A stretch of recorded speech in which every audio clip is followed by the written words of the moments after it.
It has been an amazing season for the UST Golden Tigresses. Now, aside from returning to the UAP Final Four, UST is now back in the finals for the first time since season 73.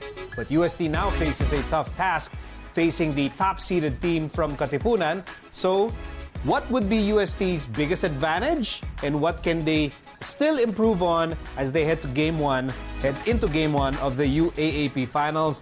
Let's ask our analysts, Mac Janicio and Jem Ferrer. Guys, strengths and weaknesses of the Golden Tigresses. So, Jem, I'll start with you.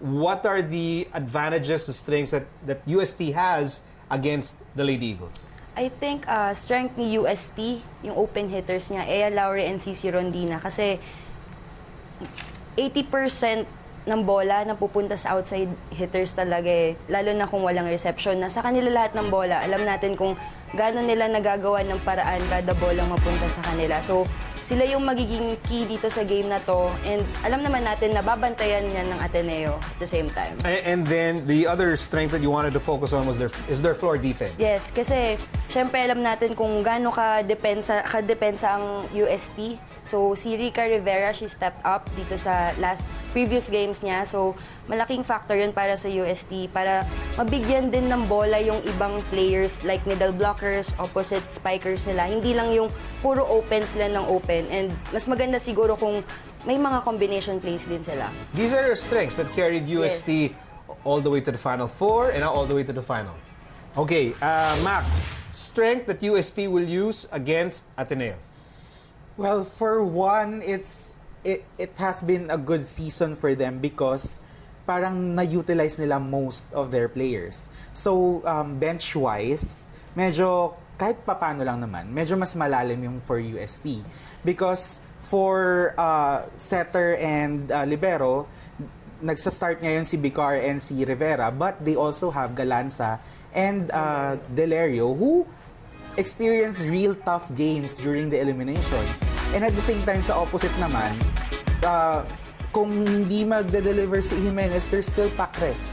So that's also that's already an advantage for them.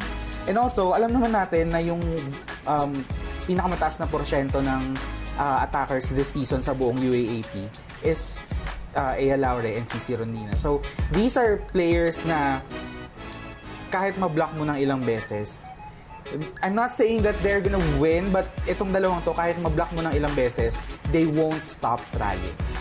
So that's what you'll appreciate about the two of them. Yeah, that duo, that Ea Laure, CC Rondina tandem, it's Ibang klase. Ibang klase siya, Jem. I mean, pag pinaparod mo sila, how do they make you feel as a viewer? Ibang klase kasi si CC Rondina, alam mo nga, hampas at hampas yan sa harap ng net. Ang daming klaseng palo ni CC. From long ball, minsan may short ball, may top spin lang. Kaya minsan na magugulat ka, sobrang baon. Kala mo, parang 6-footer yung pumapalo. And then pag ikot niyan, may Ea Laure na naman. So same din, ganun din parang nako-contribute ni Ea Laure. So talagang kahit sinong nasa harap sa kanilang dalawa, nagko-contribute talaga sila ng malaking puntos para sa UST. This is going to be such a great experience for these two players, Mac. Yes. Even before the season started, these two have bonded already. Sa Thailand, sa Baguio, in their off-season tournaments, they just adore each other because they have the same kind of fire. And when you relate to someone in that level, talagang you'll fight for each other. CC Rondina was thanking Ea Laure during the semifinals after they beat LaSalle.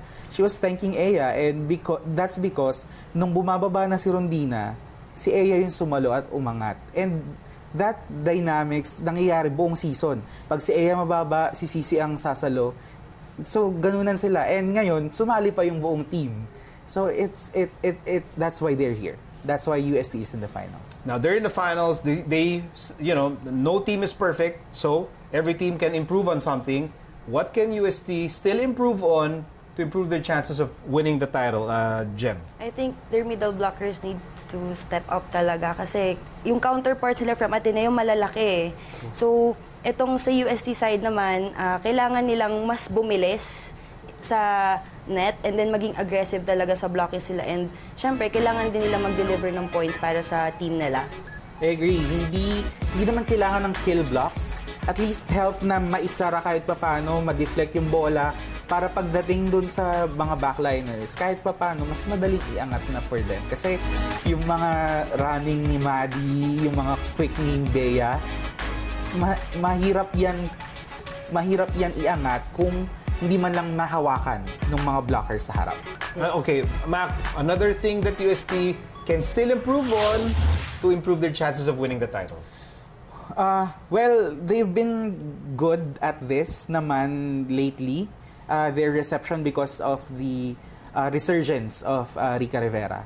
Pero if they really want to win, they have to be on point on reception so that Bicar or Galanza can create plays na hindi lang para kay Cici at para kay Ea.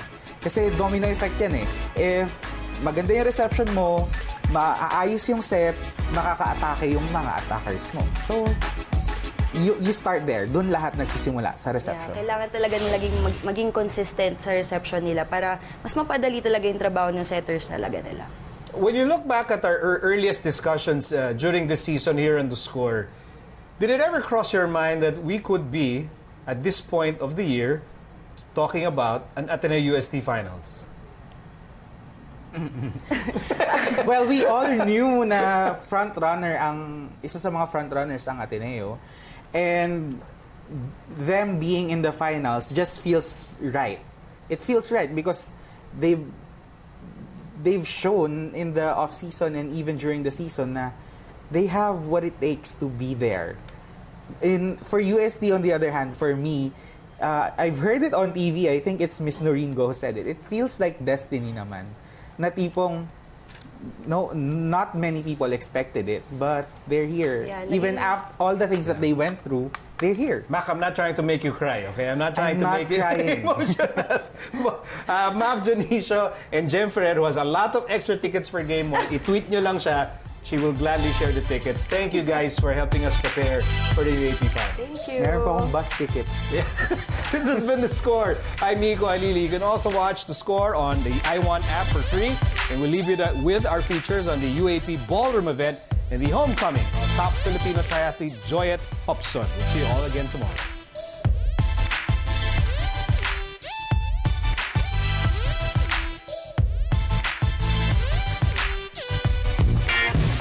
UP wowed the crowd with their smooth and snappy performance in the Latin dance to take home their second straight title in the UAAP Ballroom Formation Dance Competition. UP finished with a score of 89.1 as participating teams competed in two categories, Latin and the standard discipline. Para mabuo namin yung routine natin at para magkaroon ng sariling flavor, nilagyan namin ito ng mga keywords. Like for example, yung isang part ng dance namin is binigyan namin ng spice, binigyan namin ng sharpness, binigyan namin ng flag kit. Meanwhile, UST Sinag bagged their first standard gold after securing a total score of 89.1 from the judges. Yung performance namin, kahit medyo nagkaroon tayo ng problem, para sa amin perfect na yun. Sobrang proud ako sa mga ka-member ko, sa mga kasama ko sa dance floor, and binigay naman namin lahat yung best namin para sa UST. The routines are very much so quietly difficult to put into order kasi you have to be completely very, very wise about how to use them. The intricate movement na nagmo-mold sila from two lines to one line. That is the most difficult part that I have to work on. The event debuted in season 79, and it's back after a one-year hiatus. We're inviting all the schools, hopefully, to participate. We're hoping that the UAAP community as well as the larger community can see dance sport as the next venue from cheer dance and street dance.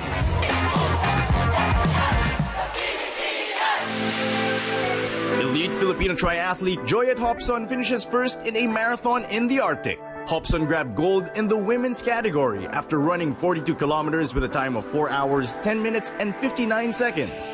She powered through freezing temperatures, tough wind, and in slippery, icy roads. Hopson also displayed resiliency in her journey. The FWD North Pole Marathon was cancelled at the last minute due to political tensions between Russia and the Ukrainian government. But the FWD team successfully arranged a 78-degree North Marathon in Longyearbyen, which is part of the Arctic Circle to fulfill the runners' goal to run the sub-zero temperatures. I'm very honored to have really been chosen to represent FWD and the Philippines. It's like racing at the edge of the world. It's nothing like any place I've been before, so it was absolutely amazing. For champion multi-sport athlete Joyette, the whole experience is definitely one for the books, and she hopes to inspire all women to conquer their own personal North Poles. The message is I'm really just an ordinary girl, I guess, doing something extraordinary. You also can do it. You know, it doesn't have to be running. It can be other things that you want to do in life. Living life to the fullest, going after your dreams.